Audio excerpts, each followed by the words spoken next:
Alors, comme annoncé, on est avec Jean-Pierre Cloutier. Salut, cher Jean-Pierre. Salut, François. Ça me fait tellement plaisir que tu sois avec nous. Écoute, v'là 30 ans, c'est toi qui m'introduisais dans cette série télévisée. Puis là, ça me fait bizarre, c'est moi qui t'introduis aujourd'hui. Mais pour nos tu m'introduis pas, tu m'extroduis. Oui, bien ça, c'est un fait. En fait, c'est une des dernières émissions dans laquelle tu vas être présent, aux grandes dames de nos téléspectateurs et de l'équipe avec laquelle tu as travaillé si longtemps. Mais on est content. Aux grandes dames, ça veut dire que les gens sont contents ou...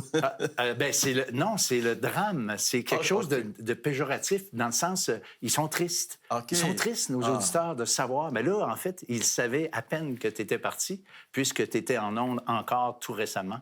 Alors, ça va être un peu... ton dernier tour de piste officiellement. Oui, ça me fait très plaisir quand même, parce que quand Gaston m'avait appelé pour l'aider avec le ministère de l'Heure de la Bonne Nouvelle en 1983, j'avais décidé d'y aller parce que je voyais Gaston à la télévision qui présentait la personne de Jésus, puis je me disais, c'est ça qu'il faut faire. Il faut vraiment parler aux gens de Jésus.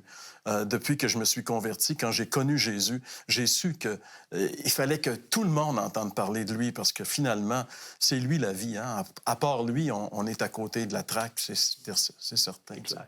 C'est clair. Alors aujourd'hui, Jean-Pierre, le sujet annoncé, c'est le sujet de l'amertume. De l'amertume, je pense que c'est difficile, c'est quelque chose qui se répand, c'est quelque chose qui existe vraiment. Ça nous ronge par en dedans. Ça a créé probablement des meurtres. Ça a créé des conflits incroyables, des guerres probablement. Puis c'est ça qu'on va traiter. Donc, qu'est-ce que tu as à nous dire à propos de ça aujourd'hui, toi? En fait... C'est difficile de parler de l'amertume avec un sourire. Hein? Mais ça, c'est pas de ta faute. mais quand même, c'est un problème qui ruine la vie, comme tu l'as dit, de beaucoup de personnes. Et je pensais à cette série de l'Heure de la Bonne Nouvelle, cette nouvelle série avec le thème « Voyager léger », surtout appuyé sur le verset de Matthieu 11, 28. « Venez à moi, vous tous qui êtes fatigués et chargés. » Et encore là, je faisais le lien avec Jésus, justement. Ça représente Jésus. Jésus, tu vois, il invite les gens à venir à lui.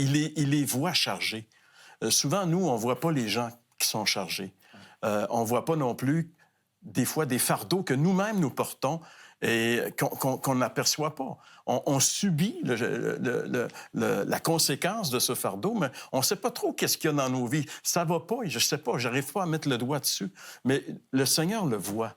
Tu sais, dans les évangiles, il y a une expression en grec qui est bizarre. J'aimerais la prononcer ici, là, mais parce que c'est un drôle de mot. Splagnizomai. Splagnizomai. C'est un drôle de mot. Mais ce mot-là, traduit en français, c'est l'expression « ému de compassion ».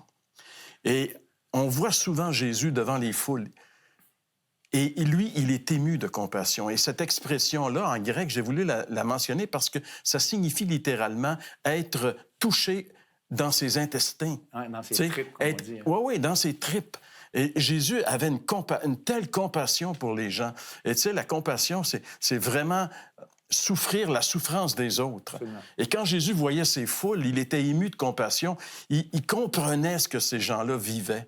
Et quand il a vu justement ces personnes qui étaient surchargées par tous ce que les scribes et les pharisiens, les chefs religieux mettaient sur leur dos. Tu sais, dans le Matthieu 23, Jésus va dire, vous mettez sur les gens des fardeaux, puis vous voulez même pas les remuer du doigt.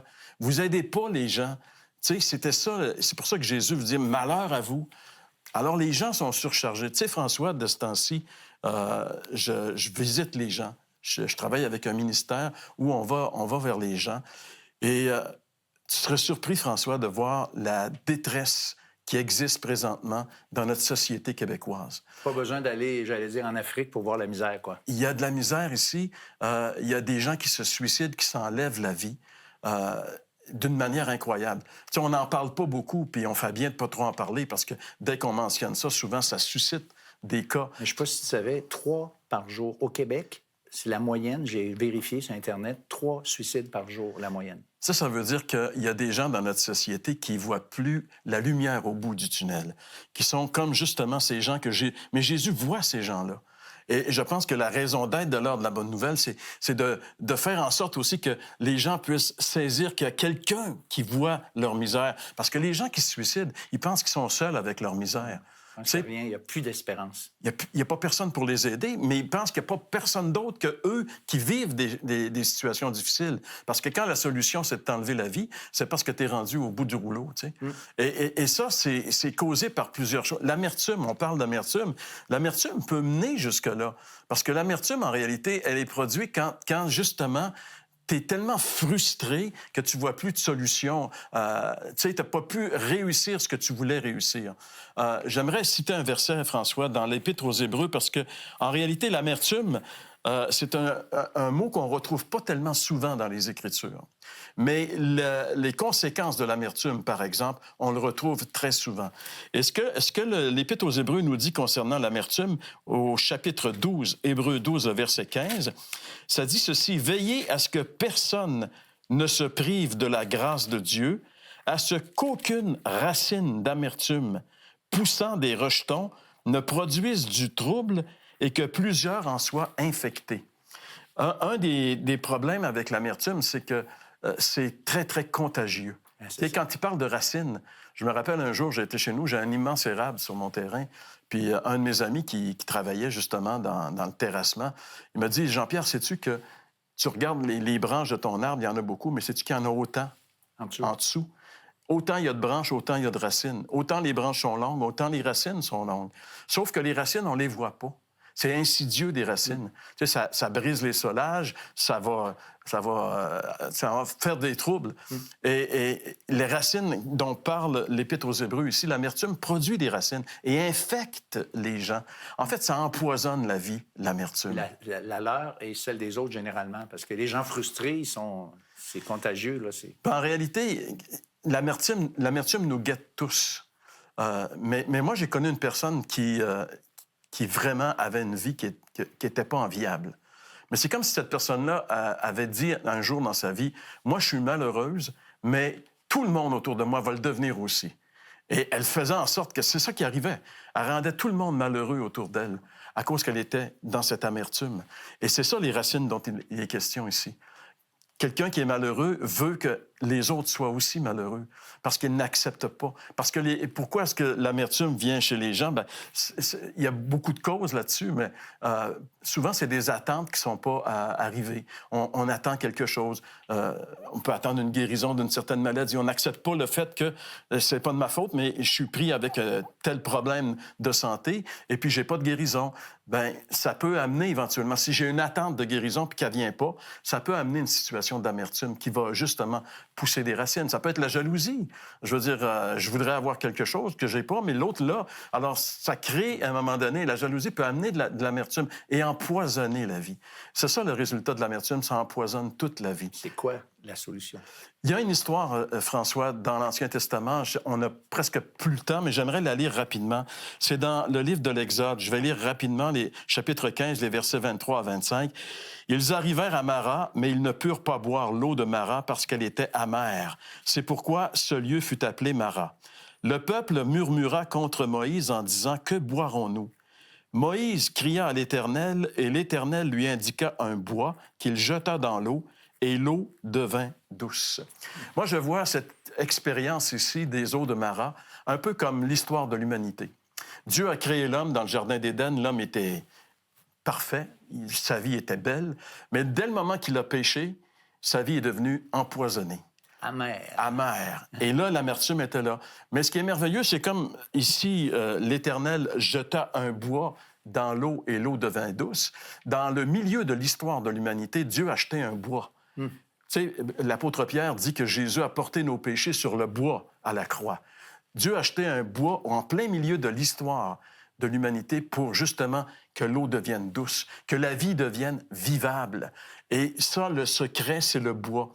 Alors, tu m'as posé la question, comment est-ce que c'est possible que guérir de l'amertume? Mais je pense que la solution, c'est encore une fois la personne et l'œuvre de Jésus-Christ. Son œuvre à la croix. Il est mort pour nos péchés. Il est mort pour toutes nos difficultés. Et l'amertume, si ça vient de la jalousie ou si ça vient des attentes pas réglées, c'est parce qu'on a un problème avec nous-mêmes. C'est nous-mêmes le gros problème de notre vie, finalement. Et le Seigneur le règle, ce problème-là. baptême-là. Il nous prend, il nous amène avec lui, puis il fait de nous de nouvelles créatures. Il nous donne une nouvelle vie où enfin l'eau est adoucie. La vie prend tout son sens. Voilà la solution, François, à l'amertume, c'est la personne et l'œuvre de Jésus, le bois que Dieu a lancé dans l'histoire de l'humanité, l'histoire tragique et amère du péché. Ah, c'est ça. Merci, Jean-Pierre. Écoutez, le Seigneur nous dit « Venez à moi, vous tous qui êtes fatigués et chargés, et je vous donnerai du repos. » Alors peut-être que vous êtes de ceux-là qui sont peut-être remplis même d'amertume, que vous aimeriez que justice soit faite pour des raisons ou pour une autre, puis vous avez probablement fondamentalement raison, mais laissez-moi vous dire que Jésus-Christ, sur la croix, a pris toute cette amertume, en fait, pour que nous puissions être dégagés. Et la Bible nous dit clairement que Dieu va tirer vengeance un jour de toutes ces injustices, de toutes ces choses qui vous rendent amers aujourd'hui, et il veut maintenant vous donner sa paix. Il dit ailleurs, « Je vous laisse ma paix, je vous donne ma paix. Je ne vous donne pas comme le monde donne. » Alors, on est là devant lui ce matin, aujourd'hui, et puis il faudrait vraiment qu'on réalise à quel point Dieu veut nous libérer de cette amertume. Puis le Christ, sur la croix, a payé de sa vie pour que justice soit faite en ce qui concerne notre propre approbation de Dieu, afin que nous puissions venir à lui lorsque lui va nous accorder un plein et entier pardon. Et un jour, ceux qui lui appartiennent vont être dans la gloire avec lui, et là, la justice va exister, la perfection, le péché, ça sera quelque chose de fini, de terminé. Alors, si la vie vous intéresse, comme disait une ancienne pub de l'armée canadienne, venez à lui, vous tous qui êtes fatigués et chargés.